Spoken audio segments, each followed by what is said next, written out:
Hello, Abnormal Family. Got another encounter for you. Looks like we made it through the weekend and on till Monday, right? Well, I've got another encounter for you. Working on a new guest for Saturday, so hopefully that will all work out. I had a question. Do you guys like the premieres that we're doing, or do you like the lives better? Let me know in the comments if you would rather us to do the premieres like we've been doing and be live in the chat with you, or if you enjoy seeing us do an actual live. I've got an encounter for you, and I think you're going to enjoy this one. But as always, I want to thank you all for your support and for y'all being there for me, my family, and for Hunter. 2 years ago, my friend Jack and I went on a road trip, starting in our hometown of Boise, Idaho, and ending up at my relative's house in Michigan, where we would stay for a couple of weeks before heading home again. We took it slow, stopping at all sorts of oddball roadside attractions and campsites before we finally reached my cousin's.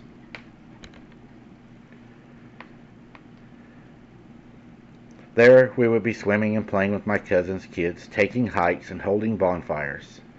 One night Jack suggested we go on a night hike to get some peace away from the noise and the clutter of the house and the opportunity to knock back a couple of beers. It was a perfect summer night. The crickets and fireflies were all out in force, and I was in the mood to goof around in the woods. So I thought I was. We set off at around 11 o'clock, hefting a bag chocked full of the finest junk food and beer courtesy of my cousin's pantry and fridge. Hiking along the trail, we talked and joked without any concern for how loud we were being. After all, we were all alone in the woods to our knowledge besides deer and squirrels, and nothing dangerous was living anywhere near my cousins. Or so we thought. As we continued down the trail, Jack came to a sudden halt. He turned around to look at me. His eyes were wide. I asked him what was wrong, and he said he'd seen something move, something big. I laughed, but he smacked my arm and told me that he was completely serious. I told him that it was just a bear and to relax. All we had to do was make some noise, keep a lookout, and everything would be fine. Jack looked skeptical, but began to walk anyways.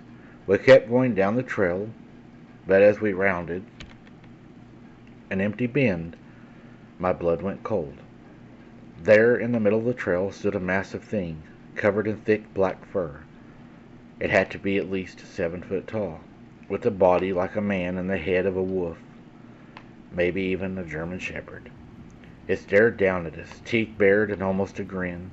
Jack and I glanced at each other briefly, and in that moment we had shared the same thought. Run. At the time, Jack and I turned and bolted back down the trail as fast as we could.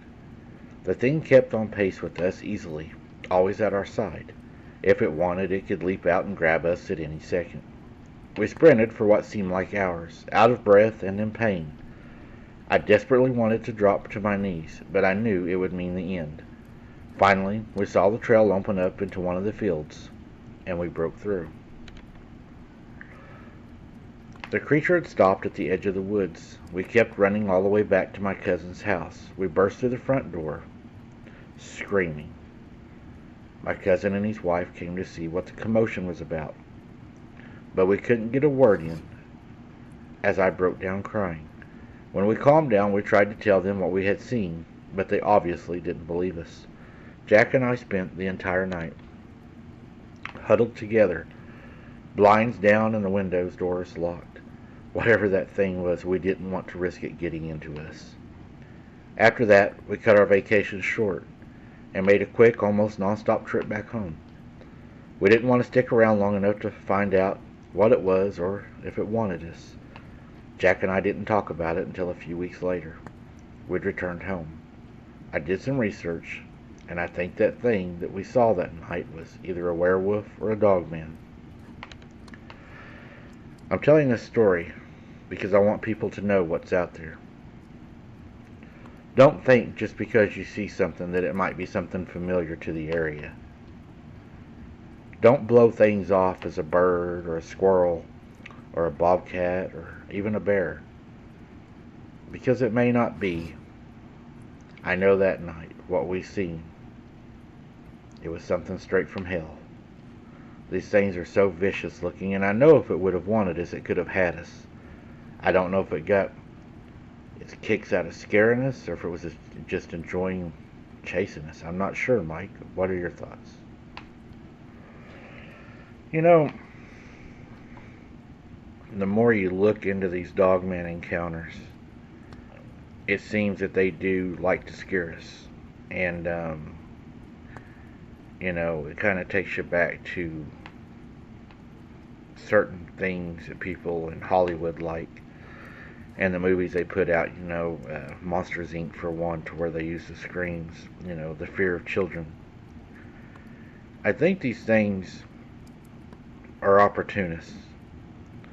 And if they can cause it to look like an accident, then they will for sure, they'll kill you. But if they know that they can't make it look like an accident, I believe they will play cat and mouse with you too. And I believe that they enjoy scaring us just as much as they do devouring parts of us.